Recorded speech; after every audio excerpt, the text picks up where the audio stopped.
우리에게 주시는 하나님의 말씀은 에레미야 예가입니다. 에레미야 예가서 1장 1절에서 12절까지의 말씀을 교독하시고 마지막 절은 함께 합독하도록 하겠습니다. 슬프다 이 성이여, 전에는 사람들이 많더니 이제는 어찌 그리 적막하게 앉았는고.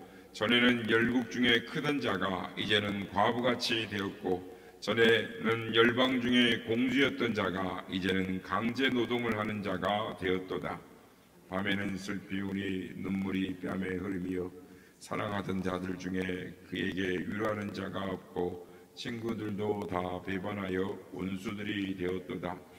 유다는 환난과 많은 고난 가운데 사로잡혀 갔도다. 그가 열국 가운데 거주하면서 쉴 곳을 얻지 못하며 그를 핍박하는 모든 자들이 궁지에서 그를 뒤따라 잡았도다. 시온의 도로들이 슬퍼하며 절기를 지키려 나아가는 사람이 없음이로다. 모든 성문들이 적막하며 제사장들이 단식하며 처녀들이 근심하며 시온도 공고를 받았도다. 그의 대적들이 머리가 되고 그의 원수들이 형통함은 그의 죄가 많음으로 여호와께서 그를 곤고하게 하셨습니다. 어린 자녀들이 대적에게 사로잡혔도다. 딸 시온의 모든 영광이 떠나가며 그의 지도자들은 꼴을 찾지 못한 사슴들처럼 뒤쫓는 자 앞에서 힘없이 달아났도다. 예루살렘이 환난과 유리하는 고통을 당하는 날에 옛날의 모든 즐거움을 기억하였으며 그의 백성이 대적의 손에 넘어졌으나 그를 돕는 자가 없었고 대적들은 그의 멸망을 비웃는도다. 예루살렘이 크게 범죄함으로 조속거리가 되었으니 전에 그에게 영광을 돌리던 모든 사람이 그의 벗었음을 보고 업신 여기며 그는 탄식하며 물러가는도다.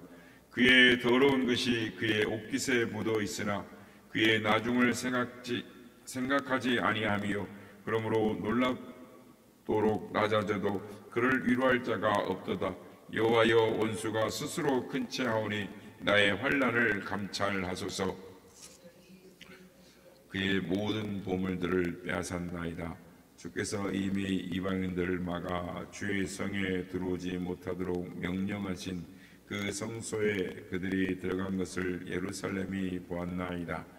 그 모든 백성이 생명을 이으려고 보물로 먹을 것들을 바꾸었더니 지금도 단식하며 양식을 구하나이다. 나는 비쳐나오니 여호와여, 나를 돌보시옵소서. 12절 말씀 다 같이 읽겠습니다. 시작. 지나가는 모든 사람들이여, 너희에게는 관계가 없는가? 나의 고통과 같은 고통이 있는가 볼지어다. 여호와께서 그의 진노하신 날에 나를 괴롭게 하신 것이로다. 아멘. 할렐루야. 오늘도 우리 예배 가운데 함께 하신 주님을 찬양합니다. 에레미야서를 지나서 어떤 말씀을 우리가 묵상을 할까 생각하다가 에레미야 예가를 이어서 보는 것이 좋겠다. 그냥 따로 볼 기회가 있겠지만 예가서만 또 따로 떼어 보기보다는 연결해서 보는 것이 좋겠다 해서 에레미야 예가를 또 묵상합니다. 예가는 슬픔의 노래입니다. 원래 이 노래는 제목이 붙어 있지 않았습니다. 그냥 에레미야서의 부록 정도로 이렇게 수집이 되어 있어서 붙어 있었습니다. 그래서 이 에레미야 예가를 이제 이렇게 모아가지고 이걸 어떻게 할까 할 때 가장 처음에 나오는 단어, 시작되는 말, 그걸로 제목을 달았는데 그게 슬프다를 따서 예가다 했습니다. 그래서 히브리어 말로는 에카하라는 말인데 슬픔을 말합니다. 그런데 우리나라 말로는 에카하, 에가 비슷한 말이 들어서 음이 비슷하기 때문에 우리는 에레미야, 에가 이렇게 이름을 붙이게 된 것입니다. 그러니까 슬프다라고 번역된 에카하는 정확하게는 어찌하여 이럴 수가 있다 말인가 이런 뜻입니다. 그러니까 감탄사로 말하면 오호라라는, 그러니까 우리나라 말로 말하면 제일 좀 가까운 음성적 여러분, 아이고 탄식 소리죠.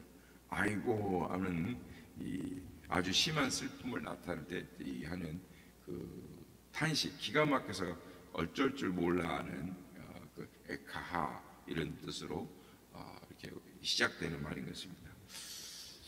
에레미야는 예루살렘이 멸망하는 것을 보면서, 성이 파괴되는 것을 보면서 슬퍼하는 것입니다. 에카하, 어찌 이럴 수가 있단 말인가.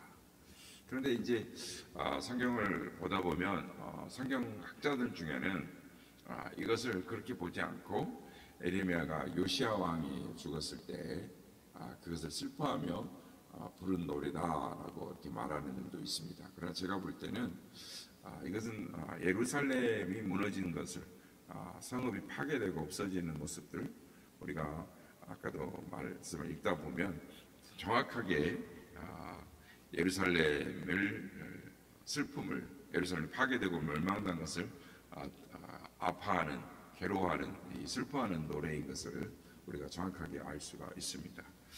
근데 성도 여러분, 우리가 읽었던 것처럼 너희하고는 관계가 없는가? 2절 말씀에 이런 말씀이 있습니다. 우리는 에레미야의 슬픔이 우리하고는 어떤 관계가 있을까요?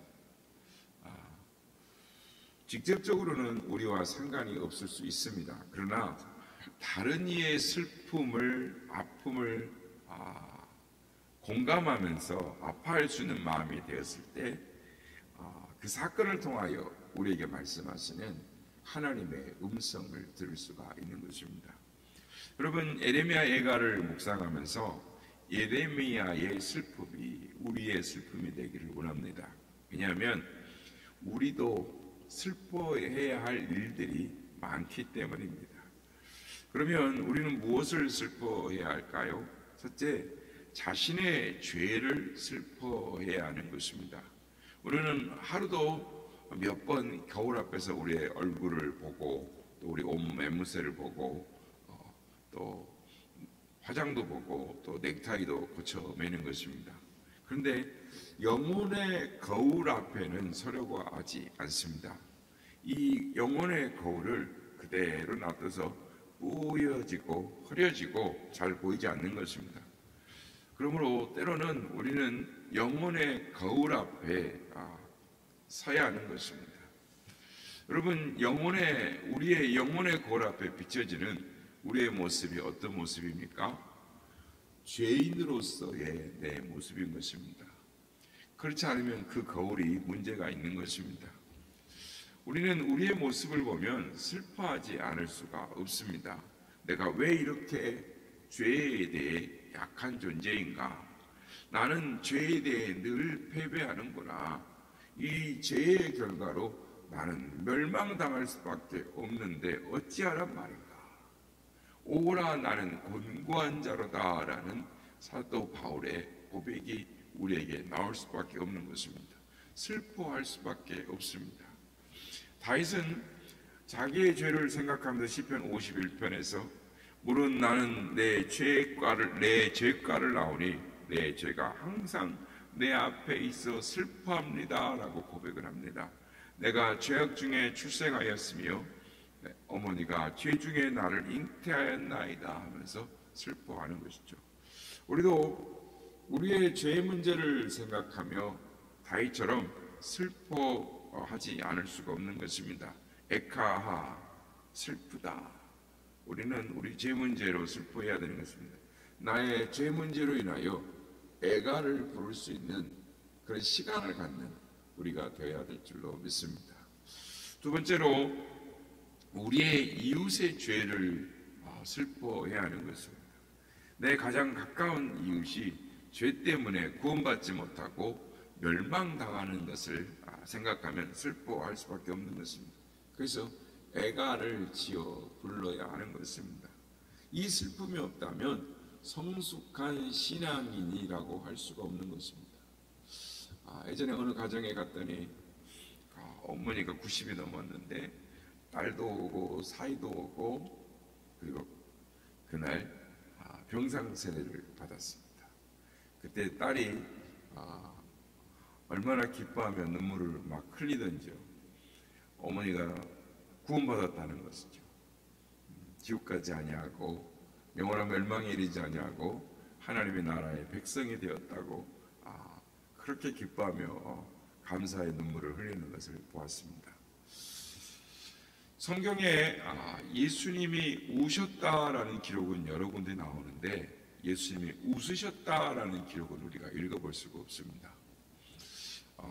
예수님이 웃으셨을 때도 아마 있었을 겁니다. 아마 어린아이를 보면서는 미소를 지었지 않으셨을까 생각이 됩니다만, 왜 예수님이 웃으셨다는 기록이 성경에는 없을까 생각해 보면, 인류의 죄를 짊어지신 대제사장으로서 인류의 죄를 생각하면 아마 웃으실 수가 없으셨을 것이다 라는 생각이 듭니다. 여러분, 자기의 죄를 생각하며 슬퍼하고 이웃의 죄를 슬퍼하며 슬퍼하는 그 사람을 예수님 뭐라고 말씀하실까요? 예수님은 그 사람을 복이 있다라고 말씀합니다. 마태복음 5장 4절에 애통하는 자는 복이 있나니 그들이 위로를 받을 것이며 라고 말씀을 합니다. 여러분도 나의 죄를 생각하며 슬퍼하는 가운데에 하나님의 복을 받으시길 바랍니다. 어떤 복입니까? 구원의 복입니다. 믿음이 자라나는 복입니다. 이런 복을 받으시는 여러분 되시기를 예수님의 이름으로 축복합니다. 오늘 보면 4절을 보면 시온의 도로들이 슬퍼한다라는 말씀이 있습니다. 여러분, 이것은 무엇을 말씀하는 것일까요? 의인법인데요. 시온의 도로는 예루살렘으로 가는 도로, 예루살렘 안에 있는 도로를 말하는 것입니다. 특별히 성전으로 올라가는 도로인 것입니다. 이 도로들이 왜 슬퍼합니까? 예배를 드리러 오는 사람이 없기 때문입니다. 전에는 제사 드리러 오는 사람들이 있었기 때문에 이 도로가 미어터졌습니다. 예루살렘 절기가 되면 이 세계 곳곳에서 흩어졌던 유대인들이 예루살렘으로 모여들기 때문에 시온의 도로는 인산인해를 이루었습니다. 그런데 이제 사람들이 포로로 끌려가고 예루살렘이 멸망했습니다. 예배드리러 오는 사람이 없습니다. 길이 쓸쓸합니다. 길이 조용해졌습니다. 잡초가 우거졌습니다. 그래서 도로가 이것을 슬퍼한다라는 것입니다. 여러분, 이 말씀을 적용해 보면 우리는 우리 교회로 향하는 길이 슬퍼하도록 만들어서는 안 되는 것입니다. 교회를 향하는 길에 성도들이 길에 꽉 차고 하나님을 예배하는 그 걸음이 많아질 때 우리가 성도들이 걷는 그 걸음의 그 길들이 기뻐하는 도로가 될 것입니다. 어느 목사님이 교회를 개척했습니다. 새벽 기도에 이제 초종을 이렇게 땡땡 쳤는데 초종을 치고 나서 성도들을 기다립니다. 이제 이 젊은 성도님들은 초종 소리를 들어본 적이 없을 것입니다. 저 같은 경우도 보기는 봤어도 초종 소리를 들어본 적이 없습니다. 이렇게 음악이 들어오는 오르간 소리가 들리는 것을 제가 듣긴 들었으나 초종 소리, 종소리를 듣는 그것을 아마 기억하시는 분들이 아마 별로 없지 않을까. 우리 이제 연세에 있으신 우리 성도님들께서는 그것을 기억하시겠습니다만은, 어쨌든 예전에는 교회 마당에다 큰 종을 달아놓고 종을 쳤습니다. 처음 개척할 때는 그 종을 달 돈이 없으니까 이 대포 탄피가 이만하게 크잖아요. 대포 탄피를 주워다가 땡땡 치기도 하고 또 가스통을 잘라가지고 땡땡 종을 치기도 했는데, 어쨌든 예배 시작 30분 전에 종을 치는 것을 초종이라고 합니다. 그래서 이 초종을 치면 교인들이 다 교회 가까이 살기 때문에 그 초종 소리를 듣고 예배를 드리러 나오는 것입니다. 그러니까 이 초종 소리를 듣고 예배로 나오시오라, 교회로 오시오라는 뜻으로 초종을 칩니다. 그리고 예배 직전에 다시 한번 땡땡땡 쳐서 또 재종을 합니다. 그래서 그러나 이제 그때 교회는 가난했지만 순수했고 열심히 있었습니다. 한국 교회는 그래서 그때의 순수함과 믿음과 열심을 회복해야 한다라는 말들을 많이들 합니다. 바라기는 우리가 먼저 이 순수한 믿음과 열심을 회복하는 은혜를 받으시는 우리 모두가 되실 예수님의 이름으로 축복합니다. 이 목사님이 교회 앞길을 열심히 바라봅니다. 그런데 아무도 오지 않습니다. 도로가 조용합니다. 어느 날 눈이 왔습니다. 길에 눈이 소복하게 쌓였습니다. 이 목사님이 큰 길에서 교회로 들어오는 작은 즉 연결되는 그 길 위를 왔다 갔다 했습니다. 왜 그랬을까요? 길 위에 발자국을 많이 만들었습니다. 왔다 갔다 하면서 기도합니다. 하나님, 이 길에 예배에 참석하는 성도들, 새벽 기도에 오는 성도들의 발자국이 이렇게 많아지게 찍혀지게 하여 주시옵소서. 이 목사님은 그날 새벽 기도회를 길 위에서 왔다 갔다 하면서 했습니다. 결국 이 목사님이 담당하는 교회가 점점 부흥하기 시작했는데요. 이 이야기는 동대문에 있는 중앙성결교회 이만신 목사님이라는 분의 교회 개척 초기의 이야기입니다. 성도 여러분, 우리도 교회에 오면서 하나님, 이 길이 슬퍼하지 않게 하여 주옵소서. 이 길이 예배드리러 오는 사람들로 꽉 차게 하여 주옵소서. 교회 오는 사람들 때문에 이 길이 더 넓어지고 이 예배드리러 오는 사람들 때문에 이 도로가 기뻐할 수 있는 그런 날이 우리에게도 오게 하여 주옵소서. 기도하는 우리가 되기를 원합니다. 그래서 우리의 기도가 응답되고 또 이 지역사회에 죽어가는 영혼들이 구원받는 구원의 방주가 되는 우리 선한 이웃교회가 되시기를 예수님의 이름으로 축복합니다. 예레미야 예가는 슬픈 노래입니다. 예루살렘의 멸망이라는 비극적인 사건 앞에서 어쩔 줄 몰라 하며 탄식하는 아주 슬픈 노래입니다. 그런데 예레미야 예가는 하나님을 향한 기원이 여기저기에서 나오는 것입니다.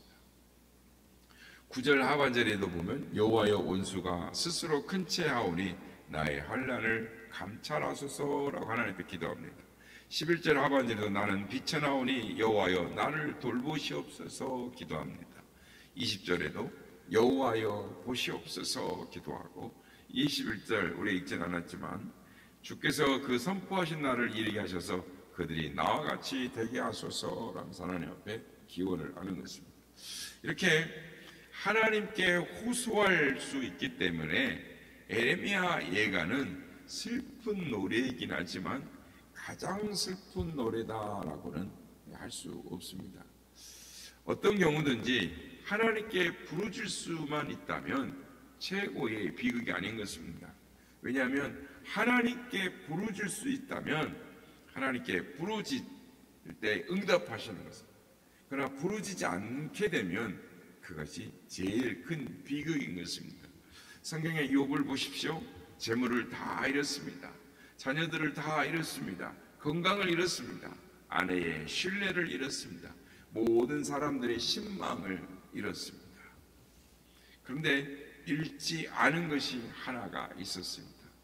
그것은 하나님을 신뢰하고 하나님께 부르짖는 마음이었습니다.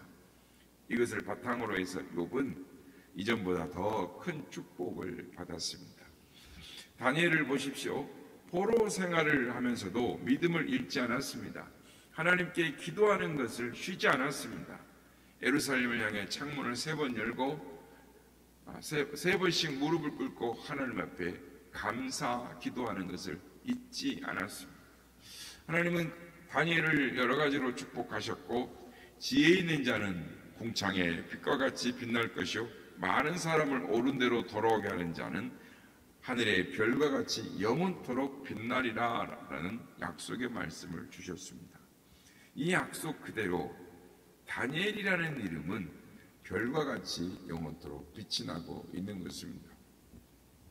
성도 여러분, 우리의 삶에 예가와 같은 슬픈 일이 있을 수 있습니다. 그러나 우리는 그것으로 절망하지 않습니다. 실망하지 않습니다. 왜냐하면 하나님이 우리의 아버지시기 때문입니다.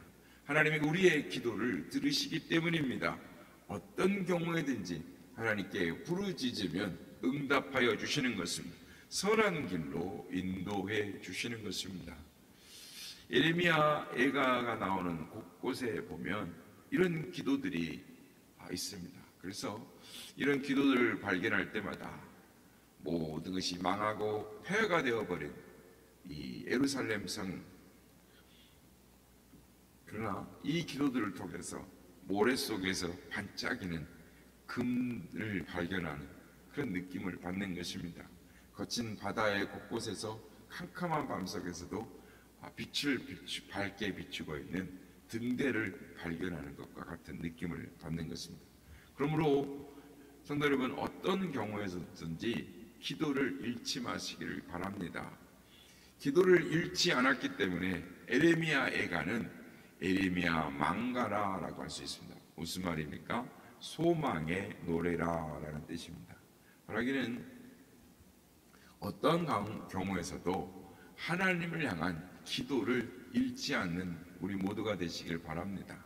어떤 경우에서도 주님 바라봄으로, 주님 소망함으로 주께서 우리의 삶 가운데 선한 길을 인도하시고 위로해 주시는 그 하나님의 은혜를 받아 누리시는 우리 모두가 다 되시기를 예수님의 이름으로 축복합니다.